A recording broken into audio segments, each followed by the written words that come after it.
അതാണ് പ്രധാനം. സർക്കാർ രൂപീകരണ ചർച്ചകൾക്ക് തുടക്കമിടുകയാണ് എന്നാണ് ബി.ജെ.പിയുടെയും ജെ.ഡി.യുവിൻ്റെയും നേതാക്കൾ പറയുന്നത്. അതായത് ലഡു മേടിച്ചു വെച്ച് കഴിഞ്ഞു, ഇനി പ്രഖ്യാപനം വന്നാൽ മാത്രം മതി.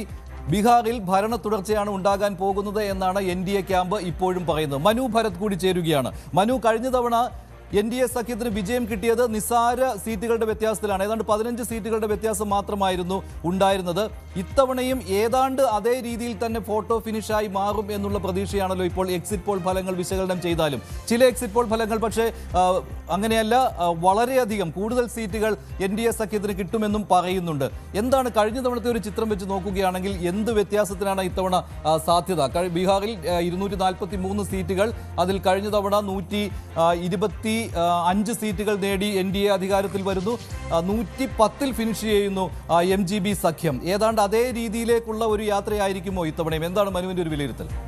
ബീഹാറിനെ സംബന്ധിച്ചിടത്തോളം ചില സുപ്രധാനമായ വിഷയങ്ങൾ ഈ തെരഞ്ഞെടുപ്പിനെ ബാധിക്കുന്നു. ഒന്ന്, അതിൽ ഏറ്റവും പ്രധാനപ്പെട്ടത് ഈ SIR നടപ്പിലാക്കിയതിന് ശേഷം വരുന്ന ഒരു തെരഞ്ഞെടുപ്പ് എന്ന നിലയിൽ അത് എങ്ങനെയൊക്കെ വോട്ടിംഗ് പാറ്റേണുകളെ ബാധിക്കും എന്നതൊരു സുപ്രധാനമായ ഘടകമാണ്. മറ്റൊന്ന്, ഈ ചിരാഗ് പാസ്വാൻ ഫാക്ടറാണ് ഇത്തവണ തെരഞ്ഞെടുപ്പിൽ ഒരു നിർണായക ഘടകമാകാൻ പോകുന്നത് എന്നാണ് കണക്കാക്കുന്നത്. ഏതായാലും ചിരാഗ് പാസ്വാന് അനുകൂലമായ ഒരു ട്രെൻഡ് ഉണ്ടായാൽ, അല്ലെങ്കിൽ അദ്ദേഹം കരുതുന്ന തരത്തിൽ ആ സമുദായത്തിൻ്റെ പിന്തുണ ലഭിക്കുകയാണെങ്കിൽ അത് എൻ.ഡി.എ സഖ്യത്തിന് ഒരു നേട്ടമാകും. അതേപോലെ തന്നെ ഈ SIR അതും എൻ.ഡി.എക്ക് നേട്ടമായാൽ അത് ഈ സഖ്യത്തിന്റെ സീറ്റ് വർദ്ധിക്കുന്നതിലേക്ക് കാര്യങ്ങളെ കൊണ്ടെത്തിക്കും. ഈ ചിരാഗ് പാസ്വാന്റെ പാർട്ടി എന്ന് പറയുന്നത് LJP, അതായത് എൻ.ഡി.എ സഖ്യത്തിലെ ഒരു പ്രധാന പാർട്ടിയായി LJP ഇത്തവണ വരികയാണ്. കഴിഞ്ഞ തവണ പക്ഷേ അവർ വിഘടിച്ച് നിൽക്കുകയായിരുന്നല്ലോ. 135 സീറ്റുകളിൽ അവർ ഒറ്റയ്ക്ക് മത്സരിച്ചു. പക്ഷേ അവർക്ക് ചെറിയൊരു നേട്ടം ഉണ്ടാവുകയും ചെയ്തു. പക്ഷേ സ്വാഭാവികമായിട്ടും എൻ.ഡി.എയുടെ അലയൻസ് തന്നെയാണ്. പാസ്വാൻ എൻ.ഡി.എയുടെ സഖ്യകക്ഷിയായിരുന്നു. ഇത്തവണ അവർ കൂടി വരുമ്പോൾ 28 സീറ്റുകൾ അവർക്ക് നൽകുന്നു. ഞാനൊരു കണക്കുകൂട്ടൽ പറയട്ടെ. ഇപ്പോൾ 101 സീറ്റുകളിൽ വീതം BJP മത്സരിച്ചു, അതുപോലെ JDU മത്സരിച്ചു. 28 സീറ്റുകളിൽ ചിരാഗ് പാസ്വാന്റെ LJPയും മത്സരിച്ചു. അങ്ങനെ വരുമ്പോൾ കഴിഞ്ഞ തവണത്തെ 74 സീറ്റുകളിലേക്ക് BJP വന്നില്ല എങ്കിൽ പോലും ഒരു 60 സീറ്റുകൾ BJPക്ക് കിട്ടുന്നു എന്ന് വിചാരിക്കുക. 43 സീറ്റുകളായിരുന്നു കഴിഞ്ഞ തവണ JDUവിന് കിട്ടിയത്. അതും ഒരു 50-ന് മുകളിലേക്ക് വരികയാണെങ്കിൽ പിന്നെ ചിരാഗ് പാസ്വാന്റെ പാർട്ടി എന്തായാലും 10-ൽ കൂടുതൽ സീറ്റ്, ഒരു 15 സീറ്റുകളെങ്കിലും നേടുമല്ലോ. അവർക്ക് അവരുടെ ശക്തി കേന്ദ്രങ്ങൾ ഉണ്ട്. 28-ൽ ഒരു 15 സീറ്റ് ചുരുങ്ങിയത് അവർക്ക് കിട്ടും. അപ്പോൾ തന്നെ അധികാരത്തിൽ എത്തുവാനുള്ള വഴി എൻ.ഡി.എക്ക് മുന്നിലായി കഴിഞ്ഞല്ലോ. പക്ഷേ മറിച്ച് മഹാഗഡ്ബന്ധന്റെ ടാലി നോക്കുകയാണെങ്കിൽ അവിടെ RJDക്ക് ഒരു 80 സീറ്റിൽ കൂടുതൽ കിട്ടിയാൽ പോലും കോൺഗ്രസിന് 20 സീറ്റിന് അപ്പുറത്തേക്ക് പോകാൻ കഴിയുമെന്ന പ്രതീക്ഷ ഇപ്പോഴുമില്ല.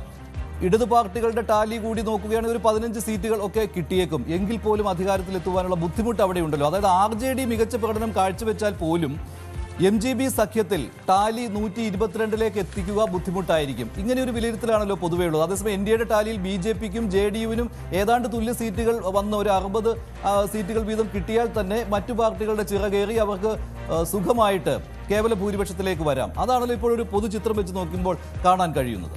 അതെ, മഞ്ജു സൂചിപ്പിച്ച ആ ഒരു ഫാക്ടർ വളരെ പ്രധാനപ്പെട്ടാണ്. കോൺഗ്രസിന് ബീഹാറിൽ എടുത്തു പറയത്തക്ക ഒരു ലീഡറില്ല. ഈ തെരഞ്ഞെടുപ്പിൽ ആദ്യഘട്ടത്തിൽ വോട്ടർ അധികാർ യാത്ര നടത്തിയ ഘട്ടത്തിൽ രാഹുൽ ഗാന്ധി ബീഹാറിൽ മുഴുവൻ സഞ്ചരിച്ചെങ്കിലും RJDയുമായി തർക്കത്തിലാകുകയാണ് അവസാന ഘട്ടങ്ങളിൽ സംഭവിച്ചത്.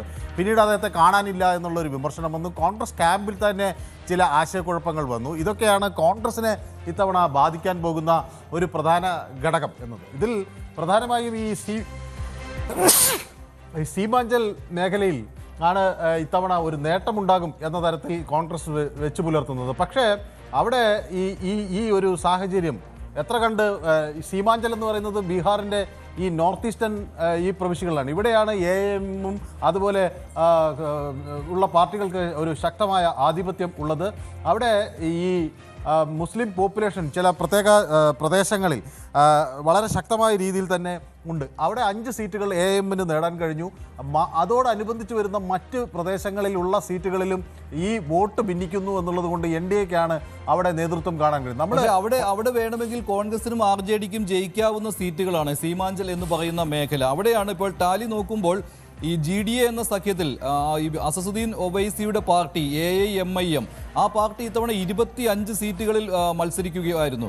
അപ്പോൾ ഇത് വോട്ട് കട്ടിംഗ് എഫക്റ്റ് ഈ ഒവൈസിയെ കുറിച്ച് പറയാറുണ്ട്. BJPയെ ജയിക്കുന്നതിന് വേണ്ടിയാണ് ഒവൈസി തൻ്റെ പാർട്ടിയുമായിട്ട് വരുന്നത് ഓരോ സംസ്ഥാനങ്ങളിലും എന്ന്, BJPയെ ജയിപ്പിക്കുന്നതിന് വേണ്ടി. ഇവിടെ കോൺഗ്രസിന്റെയും RJD-യുടെയും വോട്ട് കട്ടർ ആയിട്ട് ഇത്തവണയും ഒവൈസിയുടെ പാർട്ടിയായ AEMIM മാറും എന്നുള്ള ഒരു വിലയിരുത്തലുണ്ട്. അത് ശരിയുമായിരിക്കുമല്ലോ.